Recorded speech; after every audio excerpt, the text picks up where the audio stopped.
Olá pessoal, vamos desvendar uma teoria que mudou a administração para sempre, a teoria contingencial de Alfred Chandler.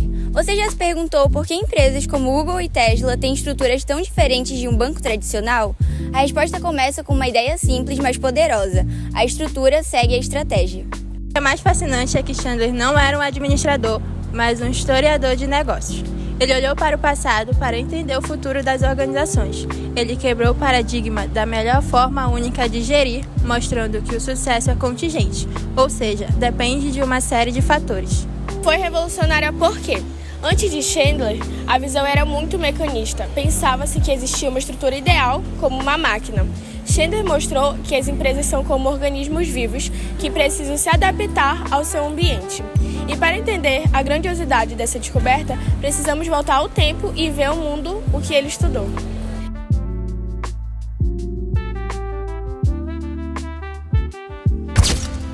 Imagine o final do século XIX. A Revolução Industrial está a todo vapor. As ferrovias estão conectando continentes e o mercado deixa de ser local para se tornar nacional e até mesmo internacional. As pequenas oficinas dão lugar às grandes fábricas e aí surge um problema. Como gerenciar empresas com uma escala e complexidade nunca antes vistas? As estruturas existentes, centralizadas e familiares, estavam entrando em colapso. Os donos não conseguiam supervisionar tudo. Era comum o caos operacional, duplicação de esforços e falta de controle. Foi nesse cenário de crise de gestão que Chandler focou seu estudo. Ele não analisou empresas comuns, mas sim as que estavam na vanguarda, as que estavam quebrando a cara e por isso foram forçadas a inovar. E foi aí que ele identificou um padrão. As empresas que sobreviviam e prosperavam não eram necessariamente as com o melhor produto inicialmente, mas eram as que eram mais capazes de se reorganizar internamente. Elas criavam novas estruturas administrativas para dar conta das novas oportunidades e desafios. Essa descoberta nos leva diretamente ao coração da teoria. O cerne de tudo é este: a estrutura segue a estratégia. Vamos destrinchar. Estratégia é o que e para onde? É a definição de novos mercados, novos produtos, novas formas de competir. É a resposta da empresa às oportunidades do ambiente. A estrutura é o como, é a configuração organizacional. Quem decide o que? Como a informação flui, como os recursos são alocados, que torna a estratégia viável. Vamos tornar isso mais concreto com um exemplo moderno.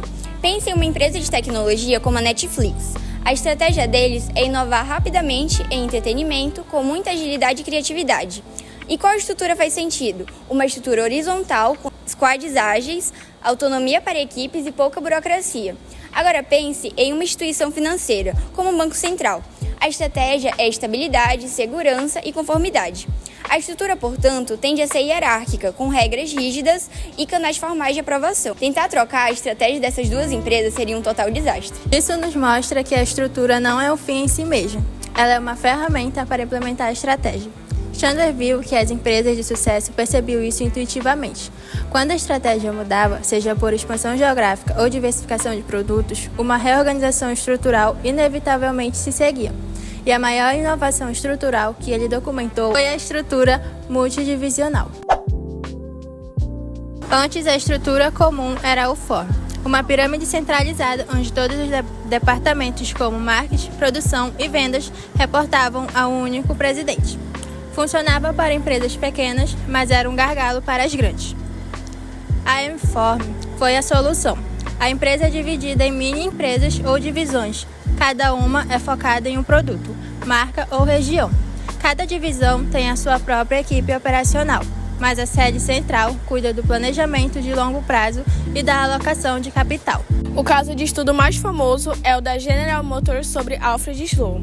A GM compunha várias marcas, Chevrolet, Buick e Cadillac, que competiam entre si. A estrutura centralizada não funcionava. Sloan criou divisões semi-autônomas para cada uma das marcas. O resultado?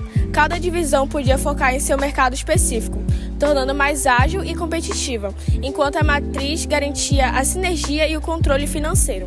Foi um sucesso estrondoso que virou modelo para o mundo. Vamos ver outro caso clássico, a DuPont. A empresa era famosa pela pólvora, mas após a Primeira Guerra Mundial precisou diversificar para produtos químicos. A estratégia mudou. A velha estrutura centralizada não conseguia gerenciar portfólios de produtos tão diferentes. E a solução? Eles praticamente inventaram a estrutura M-Form, criando divisões separadas para cada linha de produtos, como tintas e plásticos, o que permitia um crescimento explosivo e ordenado. E também temos o caso da Sears. A estratégia deles era vender para uma América rural em expansão, usando catálogos. Para isso, criaram uma estrutura logística e de compras extremamente eficiente e centralizada. Funcionou perfeitamente por décadas, mas quando o ambiente mudou e os shopping centers se popularizaram, a Sears demorou a adaptar sua estratégia e, consequentemente, sua estrutura. Esse caso também mostra o perigo de não seguir o princípio de Chandler quando o mercado muda. E podemos pular para os dias de hoje. Pense na Google, hoje Alphabet. A estratégia deles era ir muito além de um mecanismo de busca, investindo em carros autônomos, saúde e etc. A estrutura de uma única empresa não dava mais conta. Então eles criaram a Holding Alphabet, com a Google como uma divisão e outras empresas como divisões independentes. É a M-Form do século XXI. A teoria de Chandler não é perfeita e recebeu suas críticas. A principal é que seu estudo foi focado em grandes empresas americanas. Será que um modelo que se aplica da mesma forma a empresas familiares brasileiras, a cooperativas ou a empresas japonesas com a sua cultura coletivista? Outra crítica é que ele subestimou a influência do ambiente externo, como fatores políticos, culturais e tecnológicos, e o poder que a própria estrutura tem de limitar as opções estratégicas futuras. Há também um debate: a relação é apenas de mão única? Hoje, muitos teóricos argumentam que é uma via de mão dupla. Sim, a estrutura segue a estratégia, mas uma estrutura inovadora também pode criar novas estratégias. A existência de um departamento de pesquisa e desenvolvimento muito forte pode gerar inovações que se tornam a nova estratégia da empresa. É um ciclo bem mais dinâmico. A pergunta que fica é: a teoria de Chandler ainda é relevante hoje? A resposta é um sim. O princípio e estrutura que segue a estratégia é mais vivo do que nunca. As startups que adotam metodologias ágeis estão apenas colocando isso em prática. Sua estratégia é de velocidade e adaptação. Então, sua estrutura é de squad, sprints e decisões descentralizadas. O trabalho remoto e híbrido é outro exemplo perfeito. A estratégia de buscar os melhores talentos, independente de onde estejam, e reduzir custos com escritórios forçou uma mudança radical na estrutura. Surgiram novas ferramentas, novas políticas de gestão por resultados e novas culturas de confiança. A estrutura das empresas digitais está seguindo a estratégia de ser digital e global. Então, pessoal, recapitulando, Chandler nos ensinou que não existe fórmula mágica universal. O sucesso organizacional depende da capacidade de alinhar a estrutura interna com a estratégia de negócios em um ambiente em constante mudança. E esse é um convite para pensarmos. A estrutura do nosso time, da nossa faculdade, da empresa onde trabalhamos, ela está alinhada com a estratégia?